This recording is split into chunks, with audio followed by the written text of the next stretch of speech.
My father disappeared for 20 years. Now he's back with a big inheritance, but only if I take care of his dying wife. He vanished when I was 8 years old. One day he was there, laughing on the couch with us while we watched cartoons, and the next day, he was gone.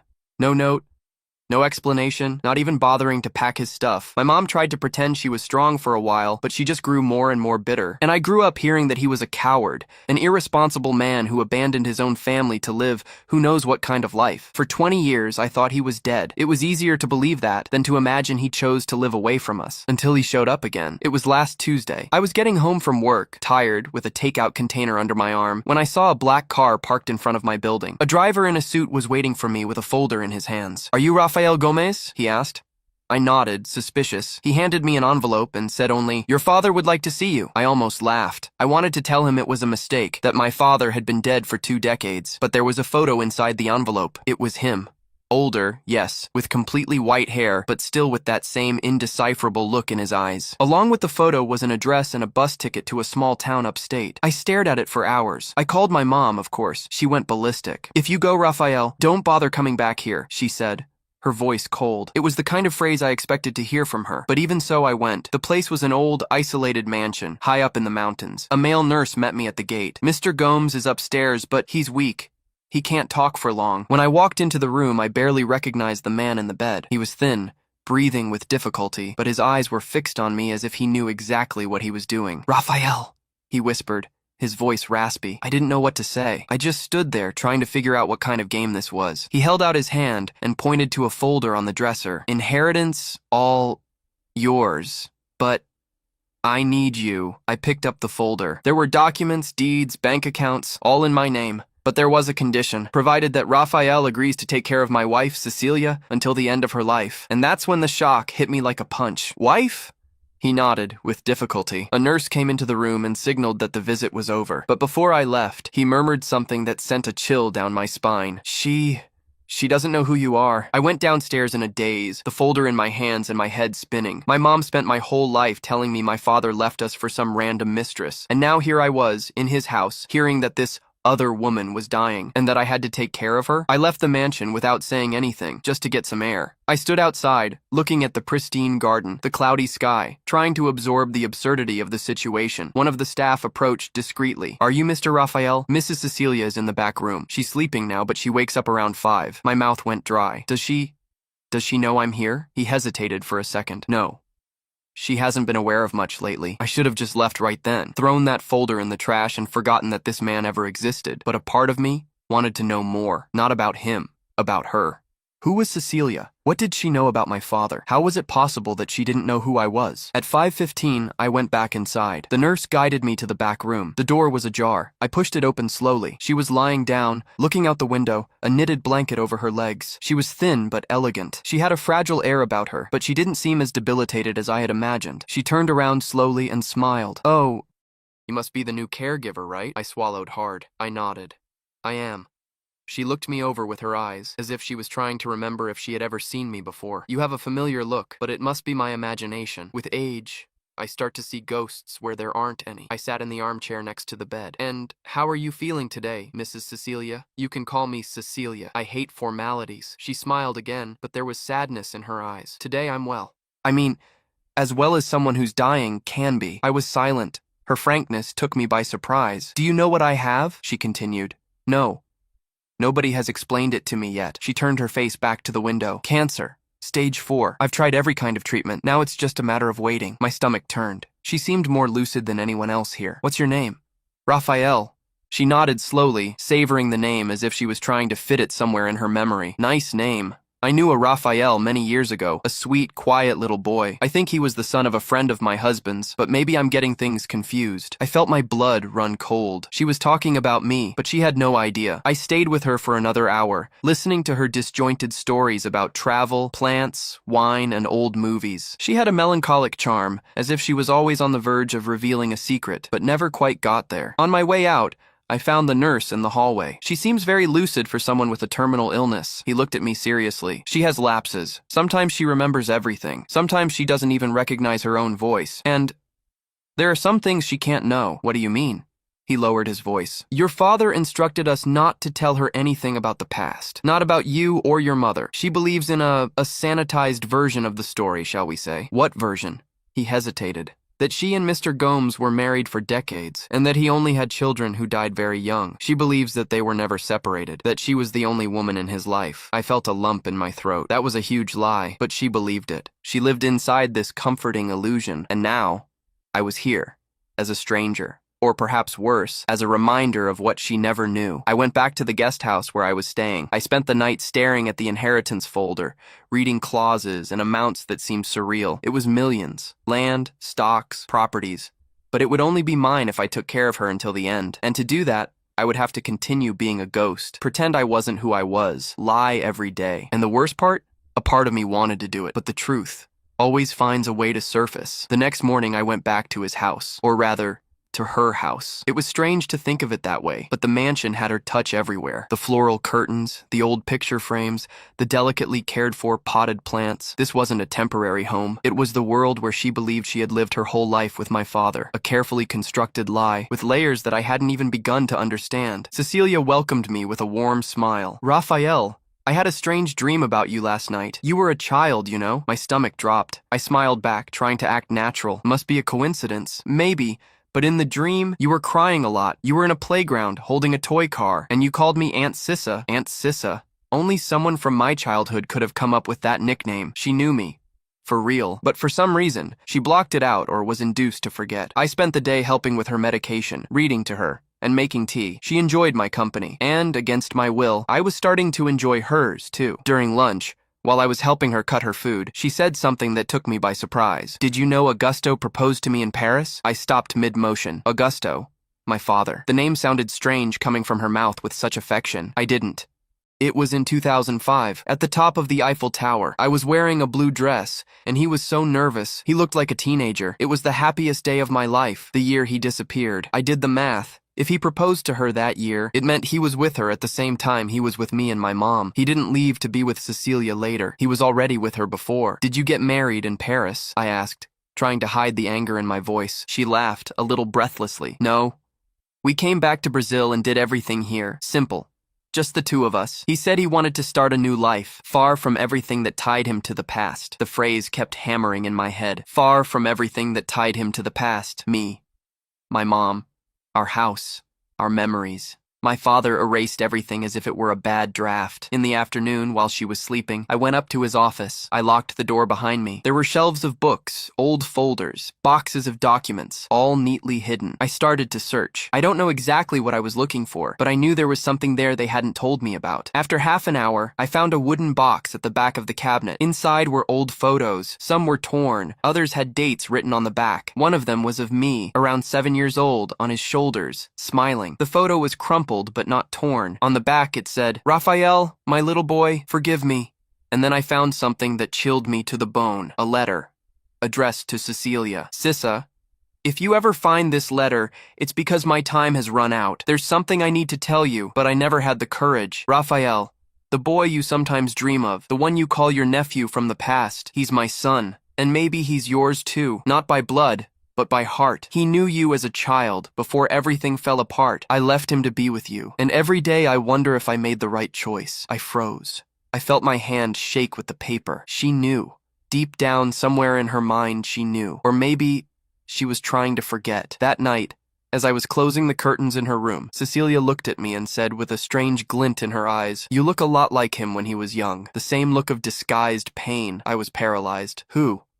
The son he lost. She smiled sadly. The one he said he left behind to protect me. That phrase hit me like a physical blow. He left him behind to protect me. Was that the story he told her? That he abandoned me out of love for her? I didn't know what was worse, being replaced or being turned into a comforting lie. But now, with him on his deathbed and her so close to the end, the truth was suffocating me, and I knew I wouldn't be able to stay silent for much longer. I didn't sleep well that night. The image of the letter wouldn't leave my mind. His words, that pathetic attempt to justify the unforgivable, hammered in my head as if they were screams. Maybe he's yours too, not by blood, but by heart. I didn't want this kind of late affection. I didn't want the recognition of a father who only remembered I existed when death came knocking. But most of all, I didn't want to be the link that held together the lie of two messed up lives. The next morning, I went straight to his room. He was still alive, but weak, breathing with the help of machines. I sat down next to the bed. I found the letter, I murmured. His eyes moved slowly to me. There was no surprise, just a silent acceptance. She has the right to know, I continued.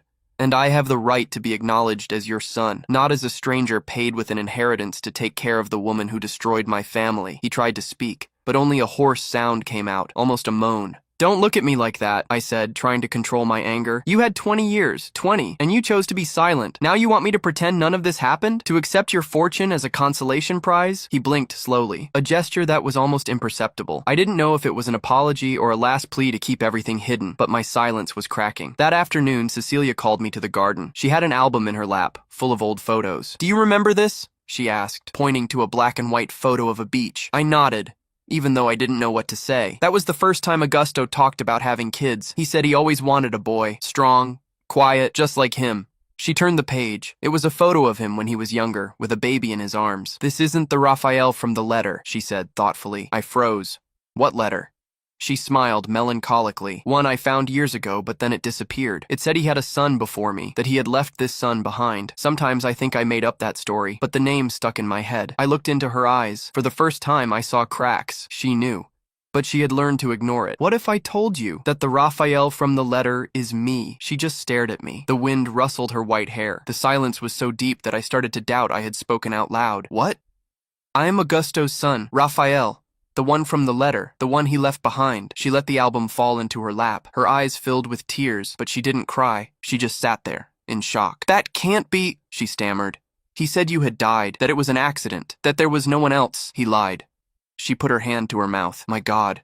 Suddenly, she started to tremble, her whole body. Her breathing became ragged. I ran to get the nurse. In seconds, a team was around her, administering tranquilizers, adjusting the oxygen. She didn't look at me again. She turned her face to the other side of the bed, as if she wanted to disappear. I stayed outside, waiting for news. One of the doctors came out and looked at me. What did you say to her? The truth. Well, then you'll have to deal with the consequences. Her emotional state is fragile. Any shock can accelerate her condition. The next crisis could be the last. I took a deep breath, swallowing the guilt like it was poison. The truth had come out, and it was killing someone for the second time. I sat on the porch for hours, not knowing what to do. The sun began to set, staining the sky orange, and I was still there, paralyzed by guilt. I wanted the truth. I had wanted it my whole life, but I never imagined it would hurt so much. In the early evening, the nurse came to me. She's calmer now, but she asked to see you. I stood up slowly. Each step to the room felt heavier than the last. When I went in, her eyes were fixed on the ceiling, pale but awake. Raphael, she said, without emotion. Close the door, please. I did. Sit down. We need to talk. I obeyed in silence. The room seemed smaller now, as if the air were denser. I knew, she began. Deep down, I always knew he was hiding something much bigger than he admitted, but I clung to the story he told me. Because it was easier, because it made me feel special. She turned her head slowly and looked at me. And now, you're here. In the flesh. His son. The fruit of the life he tried to erase. I couldn't say anything. I just kept staring at that face full of pain and dignity. When he told me about the lost child, I didn't know if it was real. But even so, I felt guilty. Because I was the reason. I was the reason he disappeared. He chose to. I replied, my voice low. You didn't take him from me. He let himself be led away. She nodded slowly. Even so, I became an accomplice. I accepted the comfortable version. And now, I see how much you're carrying on your back. We were silent for a few minutes. Then she said something that caught me off guard. Are you still going to accept the inheritance? I don't know. You should. I frowned. I thought you'd be against it. No. She sighed. You deserve it. Much more than I deserve the life I led with him. You were the price he paid to live with me. But now, all of this ends with you, Cecilia.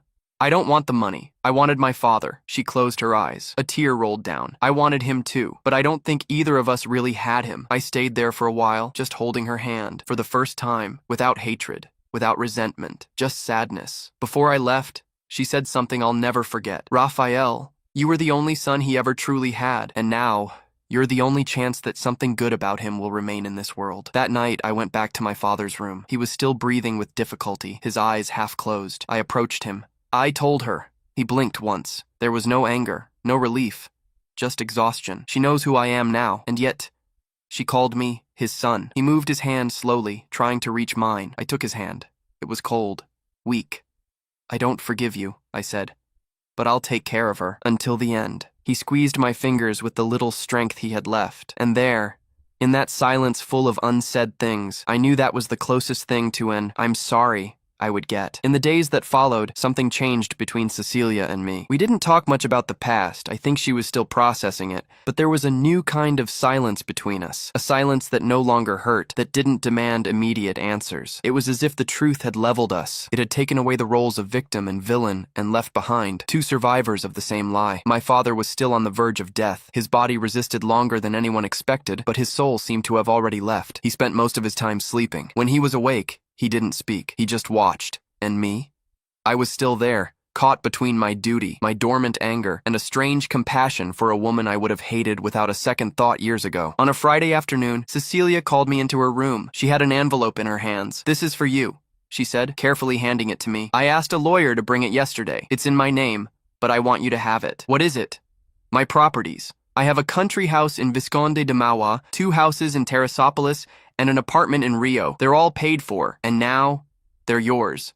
I shook my head, confused. "No, Cecilia, I can't accept this. Are you going to refuse this too? You people have a habit of wanting to carry guilt around like it's a trophy." She smiled faintly. "Listen, Raphael, this isn't about money. It's about a legacy, about giving you what should have been yours all along." I sat on the side of the bed, trying to digest it. She rested her hand on mine. "I can't change the past, and I know I'll never be a mother figure to you, but in a twisted way, I loved that man, even with all the lies, even with all the ghosts. And you're the most real part of him that's left, Cecilia.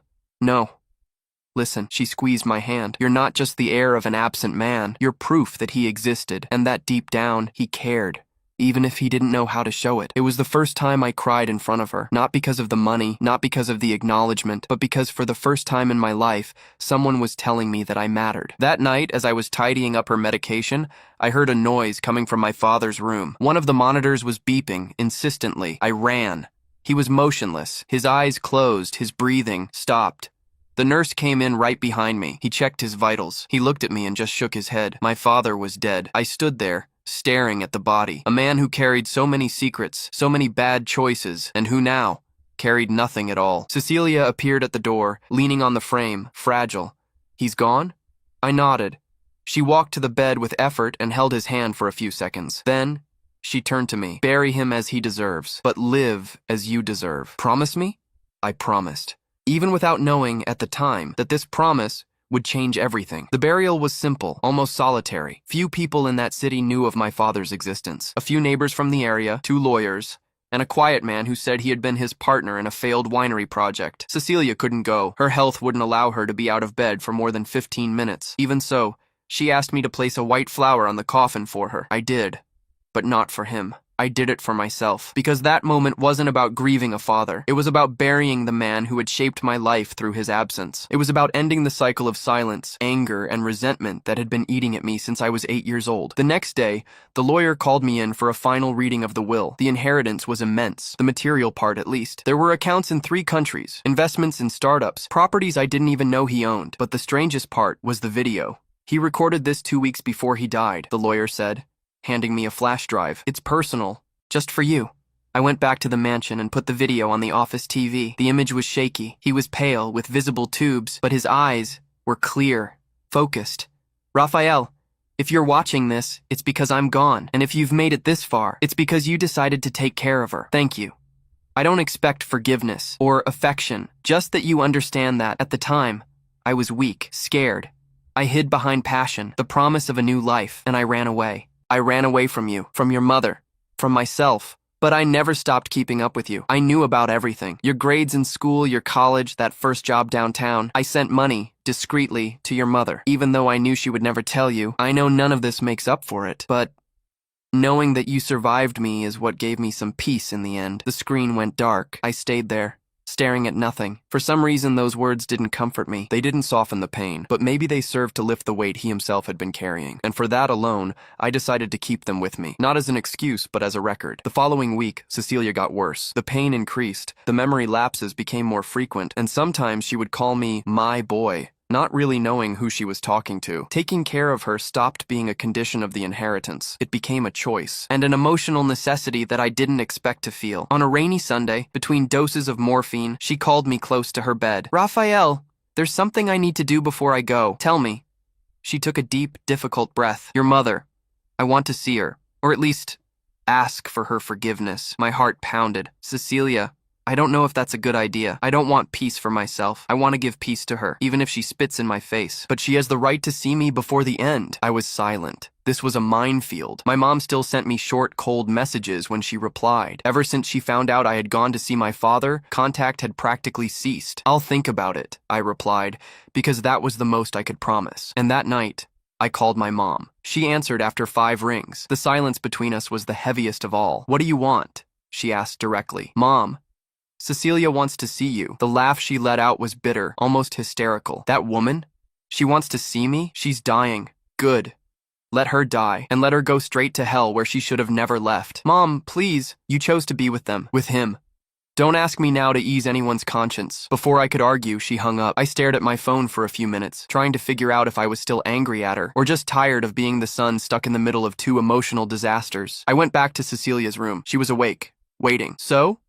She didn't want to. She said difficult things. Cecilia just closed her eyes. No tears, no sigh, just a pained silence from someone who already expected it. It's okay, she said. Sometimes forgiveness doesn't come in this life, but you can carry something different. I stood beside her for a while, not knowing what to say, because at that moment, all I carried was the weight of their choices and the growing fear that I was becoming just like them. A week after the call with my mom, I received a letter. Yes.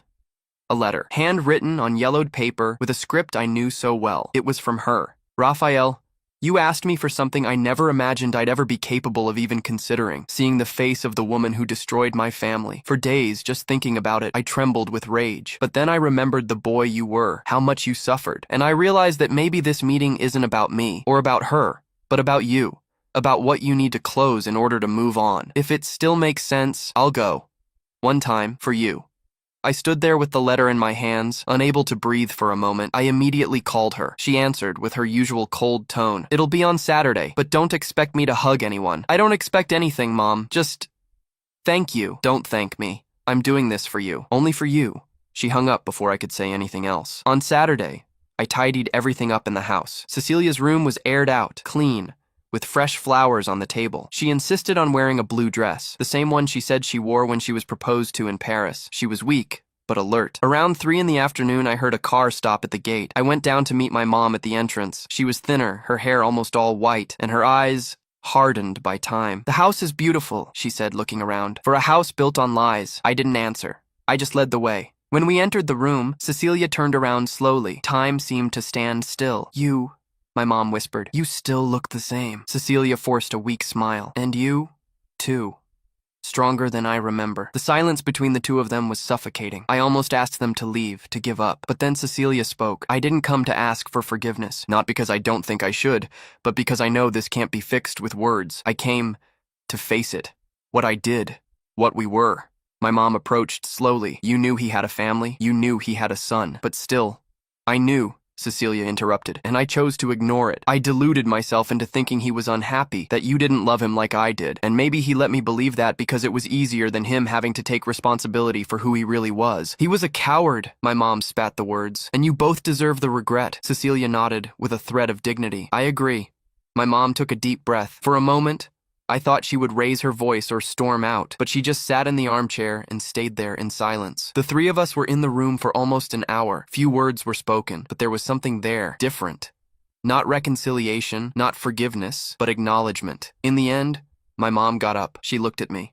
I've done my part. Before leaving, she turned to Cecilia one last time. You're lucky to have Raphael by your side. I wouldn't have that kind of generosity. Cecilia smiled with tears in her eyes. I know. After my mom left, I went back to the room. You were brave, I said. I wasn't.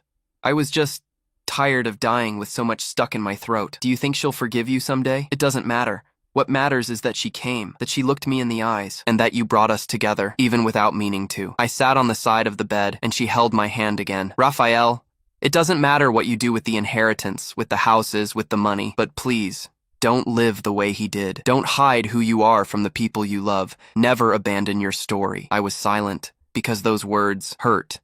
Maybe because deep down, I knew I was doing exactly that. After that meeting between my mom and Cecilia, something shifted inside me. I don't know if it was the shock of seeing them together or the way the two of them carried the weight of that story, but I realized I was at my breaking point, not emotionally. That had been true for a while, but at the breaking point between just being another victim of other people's choices or taking control of my own life. The only problem was, what life? Because in all this time I was caught up in the past, with secrets, with this poisoned inheritance, I realized I had left my own story frozen. My job? I quit when I was called to the countryside. I said it was temporary, but I never went back. Relationships? None. Not even superficial ones. I had distanced myself from everything and everyone. My life was trapped inside that house, revolving around a dying woman and a man who had been dead inside for 20 years. The following week, I started getting calls from lawyers, real estate agents, banks, all of them anxious to know what I would do with the inheritance. They wanted to invest, sell, multiply, but I didn't know what to do with any of it. Unsure, I started visiting the places. The country house in Visconde de Mauá was beautiful. It had a peaceful energy that contrasted with everything I had been living through. The houses in Teresópolis were rented out, but well kept. In the apartment in Rio, I found something curious, a locked cabinet with a handwritten label. RG. My eyes froze, my initials. I opened the cabinet with the key that came with the documents. Inside were boxes of my own memorabilia, photos, school report cards, childhood drawings, even a cassette tape recording of a recital I did when I was 9. He had kept everything. Every piece of my childhood he didn't live. He collected as if he was trying to stay connected to something he didn't deserve. I went back to the mansion feeling even more confused. When I walked in, Cecilia looked at me differently. You saw it, didn't you? I nodded. Why did he keep everything? Because he hated himself more than you can imagine. And deep down, he loved you more than he knew how to show. Love doesn't just disappear for 20 years, Cecilia. She sighed. It doesn't disappear, but it hides. It sabotages itself. It disguises itself as fear. I was silent, but something about what she said hit me. She continued. You know, Raphael, you're afraid of repeating his mistakes, but sometimes, the fear of repeating is exactly what makes us repeat them. I frowned. How so? You've pushed everything away. You've closed yourself off. You live in this house like a ghost. You don't allow yourself to love or trust or open up, just like he did. Thinking that protecting yourself is the only way not to hurt anyone. But I don't want to hurt anyone, and that's why you're hurting yourself. She touched my hand. You can still do things differently. That night, I spent hours staring at my phone. There was a message from an ex-girlfriend, Natalia, that I never answered. She had reached out weeks before, saying she had heard about my father's death. She wanted to know if I was okay. She deserved at least a reply. I took a deep breath and typed, Hi, Nat.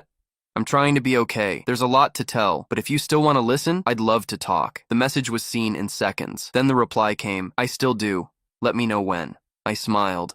For the first time in months, maybe years, I felt like I was starting over. Not because the past was resolved, but because finally, I had stopped running from it. I went back to Cecilia's room before bed. Her eyes were already closed, but she smiled when she felt my presence. You sent the message, didn't you? I did.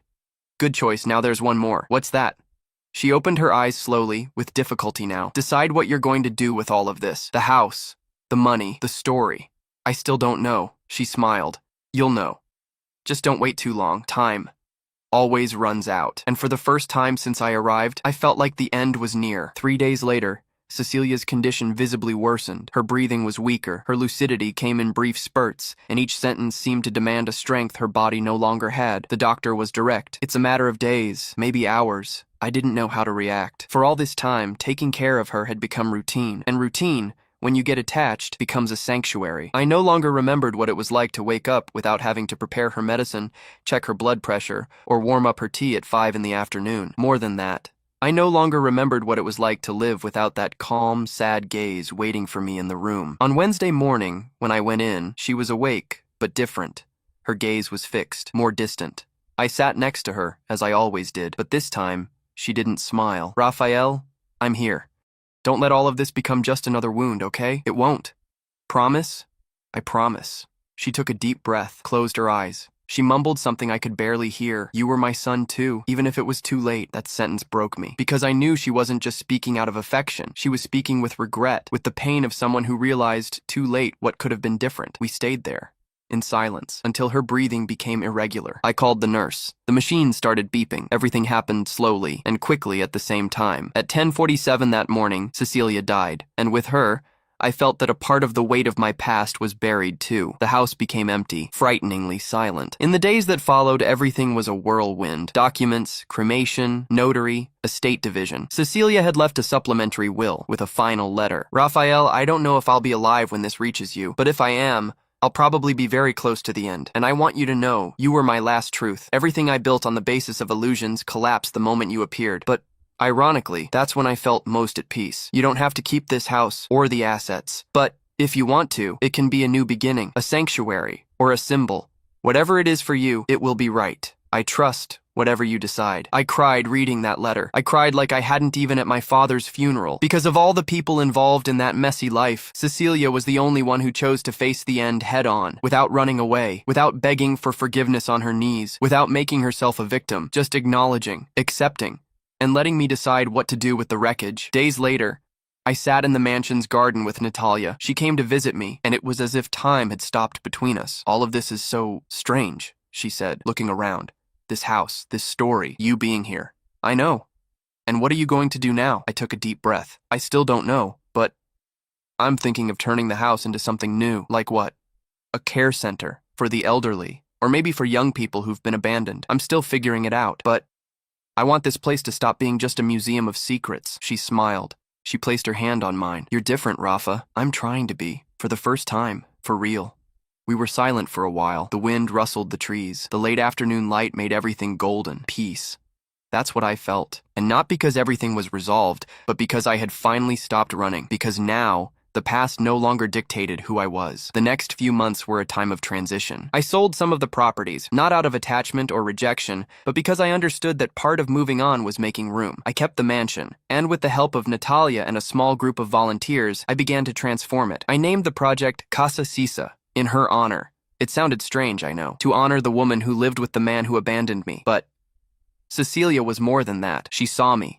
She acknowledged me. She welcomed me when she herself was already broken inside. And, above all, she let me choose. Casa Sisa started as a loose idea, but it took shape quickly. The local community got involved, donations came in, and soon we had organized rooms, partner doctors, and emotional care workshops. A place where no one would be left behind like I was, where no one would be forgotten like she was. But of course, the past doesn't just disappear because we decide to move on. One afternoon, while I was organizing old papers that were still in my father's office, I found a box with sealed documents, papers from the time he and my mother were still married, contracts, bank records, and a separate folder with my mother's name handwritten on it. Inside were letters, more than 20 of them, all from Cecilia. The first was dated 2004, a year before he disappeared. Dear Marisa, I know this letter will never be read, but I'm writing it anyway, because I'm in love with the man you share your life with, and I know that's cruel, but it's the truth. He talks to me about your son with eyes full of guilt, and I see him carry that weight every day. And I ask myself, who am I to want a man who carries a child like a debt? I know you would hate me, maybe with good reason, but please allow me at least this moment of sincerity. I don't want to steal him. I just want to love him in a way that he stops hating himself. I kept reading the others. Most were never sent, written just for herself, or perhaps as an attempt to get things off her chest. In one of them,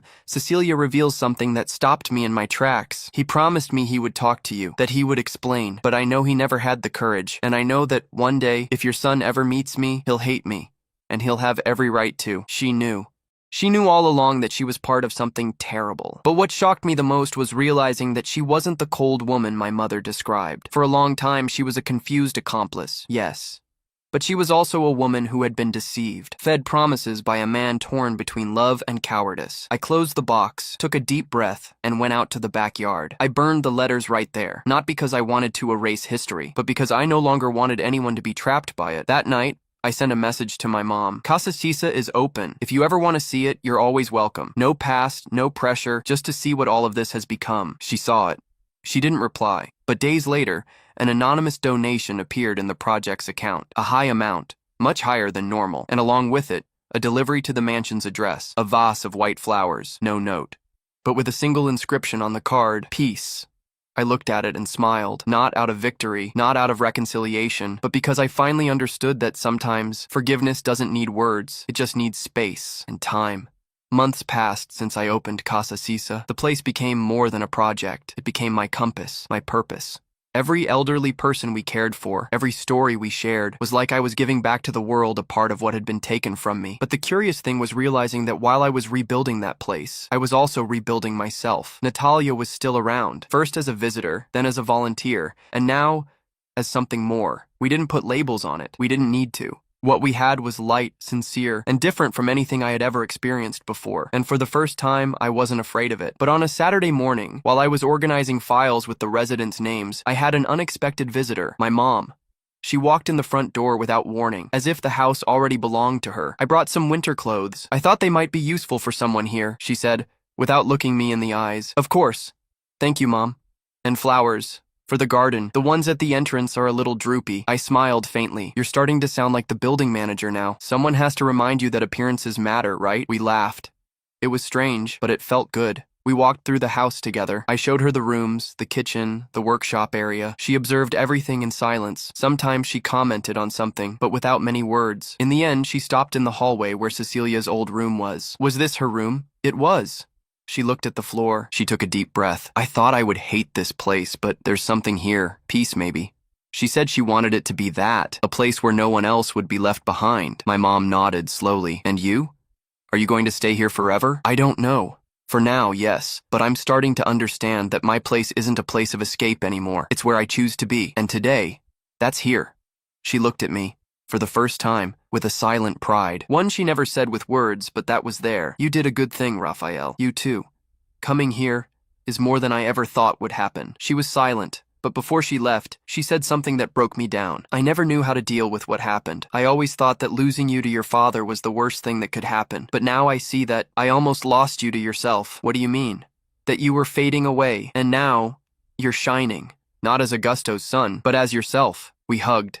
It was short and timid, but it was the first real hug we had given each other in years. After she left, I went back to the garden. Natalia was sitting under the shade of the mango tree, helping an elderly woman paint a vase. I sat down next to them. "Everything okay?" she asked. "Better than I ever imagined." We stayed there for a few minutes in silence, until Natalia turned to me with that look only she has. "Have you ever thought about really starting over?" "What do you mean?" "Leaving here, traveling, doing something that has nothing to do with the past." I took a deep breath. "I have. But I was afraid I would be running away again. And now? Now I think, maybe that's exactly what I need. Not to run away, but to go." She smiled. "Then let's go." "Let's go? Why not?" "Take your story with you, Rafa, but don't carry it like an anchor. Carry it like baggage, to remember where you came from, not to stop you from where you can go." In that moment, I realized that maybe the greatest legacy my father left me was the life he didn't live, and that I could do things differently, not to prove anything to anyone, but because finally, I wanted to live. A few months after that conversation in the garden, I packed my bags. It was strange to think that I was leaving Casa Sisa, the place where everything had started over, but it wasn't an abandonment. It was a transition, growth. We had built a solid team, people who understood the mission, who felt what that place meant, and most importantly, who no longer saw me as the son of the missing man or the caregiver of the dying widow. I was Raphael, the guy who rebuilt ruins and planted hope on top of them. The trip started as a simple idea: hit the road with Natalia with no fixed plans, see Brazil in a way we never had before, cheap guest houses, back roads, small towns. But it soon became something bigger. We started documenting everything: the people we met, the stories we heard, the places that surprised us. We created a YouTube channel, a simple name: Between Stops. At first, nobody watched, but little by little, the stories began to touch people. We talked about rebuilding, about reunions, about forgiveness, and without meaning to, I was doing for strangers what I was never able to do for myself for so long: listen. One day, we stopped in a small town in southern Minas Gerais. In a cafe, an older woman recognized us. "You're the young man from Casa Sisa, right? The one from the video with the story about your mom and your father's wife." I nodded, a little embarrassed. That video, made by a journalist who visited the project, had unexpectedly gone viral months before. That story made me call my son. We hadn't spoken in 4 years. Now he texts me every day. "Thank you." That kept pounding in my head. Not the thank you, but the fact that, even without wanting to, my chaos was helping other people put themselves back together. It was then that I realized the true inheritance wasn't the house or the money or the assets. It was the ability to transform pain into a bridge, silence into a voice, and weight into purpose. On one of the nights of the trip, we camped at a small town's lookout point. The sky was absurdly full of stars. Natalia and I lay on a blanket, hands intertwined. "Do you think you'll ever want to stop?" she asked. "Stop traveling?" Stop starting over. I was silent, thinking. I think so, but not out of tiredness, out of completeness. And where would that place be? I looked at her. I smiled. Where I can look in the mirror and no longer see an abandoned boy. She squeezed my hand. You haven't been that boy for a long time, Rafa. You just need to believe it. We stayed there in silence for long minutes. No words, no promises, just a quiet certainty. We had survived, and now we were living. 2 years had passed since I left Casa Tisa. 2 years of traveling, of meetings, of stories that weren't mine, but that in some way were healing me too. Between Stops was now a channel with thousands of subscribers. It wasn't viral because of hype, but because of truth, because it brought to light voices that had never been heard. Stories of ordinary people like mine, like my father's, like Cecilia's, like my mom's. Yes, my mom. We talk more often now. The conversations are still short, sometimes harsh, but sincere. And every once in a while, she even comments on the videos. You seem more whole. You still look like you're carrying the world on your shoulders, but with less anger about it. It was the most direct compliment she had given me in years. Natalia and I are still together, strong. We've learned to respect each other's space, our silences, our bad days. Because the love that's born after pain is more mature, more conscious. And it was with her that I made the decision that brought me here, to come back. Not out of nostalgia, but out of closure. Casa Tisa now had a new, more modern headquarters on a bigger piece of land donated by one of the project's supporters. The original mansion where it all began had been closed, abandoned, just like before. But now, it was time to open the doors again. I arrived alone, key in my pocket, my heart pounding. I pushed open the gate and was flooded with memories. Every corner still held something, a whisper from the past. But strangely, it didn't hurt anymore. I went into my father's old office. The chair where he used to sit was still there. The bookshelf was untouched. The crooked painting that Cecilia always complained about was still hanging there. I sat down. I closed my eyes. And for the first time in this whole journey, I spoke out loud. Dad, I forgive you. I said it without pain, without drama, just with a feeling of lightness, because in that instant, I realized that holding a grudge for so long was like trying to punish the past, and that never works. The only way to overcome it is to move beyond it. I went back to the garden. I took a small plaque I had brought with me and buried it in the ground, next to the tree where Cecilia used to sit. On it was written, "Here the end was born, and here everything began." I closed my eyes. I took a deep breath. Peace. This time, it was real. A few weeks later, I posted the most personal video on the channel. I told everything. From my father's disappearance to the unusual request he made, from living with Cecilia to reconnecting with my mom, the death, the letters, the choice to stay, and then the choice to go. I ended with a sentence that took me 20 years to understand. I didn't just inherit a fortune. I inherited scars, lies, broken promises, but I also inherited the chance to turn all of it into something worthwhile. And if you, who are watching this, carry a similar story, know that you don't have to be defined by it. You can rewrite it, even if it hurts, even if it takes time. You can start over, as many times as you need to. The video went viral, but what touched me the most wasn't the numbers, it was the messages. Hundreds of them. People who decided to call their parents, visit a grandparent, forgive a sibling, go back home. And reading each one, I understood.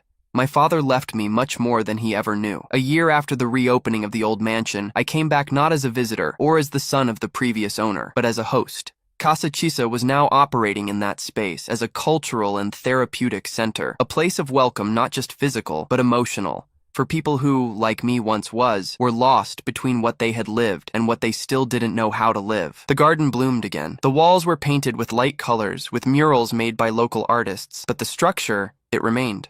As a reminder that we can rebuild without erasing who we were. My mom came to the inauguration. She said she wouldn't stay long, but she did, until the end. She made a point of planting a tree in the backyard, an IPE tree. She said she had always wanted to plant one, but never had the right place. I think you do now. I just smiled. Natalia was by my side, as always. Strong, present, but not taking up space that wasn't hers. We no longer needed to prove anything to each other. We just were. During the event, I was asked to say a few words. I went up to the small stage, took a deep breath, and spoke, looking everyone in the eye. For a long time, this house was a symbol of abandonment to me, of lies, of pain. But today, it's a symbol of choice, of courage. Because everyone here had to face something they would have preferred to leave buried, and yet they chose to be here. And that, to me, is more valuable than any inheritance. Because that is a legacy. And the legacy I want to leave is this. You can rebuild. You can change the course of your story. You are not your parents' mistake, nor are you the trauma of your childhood. You are what you choose to do with all of it. And I chose to live. Applause. But the most important thing came after. An older woman approached with tears in her eyes and said, "You made me want to love my son again. After 20 years. I smiled, because that was it. It was always about what came after, not about what happened, but about what you do with it. Today, when I look at my story, I no longer see just pain. I see paths. I see versions of myself that I had to be to get here. And most importantly, I see people. Cecilia, my mom, Natalia, my father. Not as characters in conflict, but as human beings, flawed, contradictory, and, even so, lovable. Life didn't give me easy answers or perfect reconciliations, but it gave me the chance to keep going. And in the end, that's all that matters. Not that the story was perfect, but that it was lived.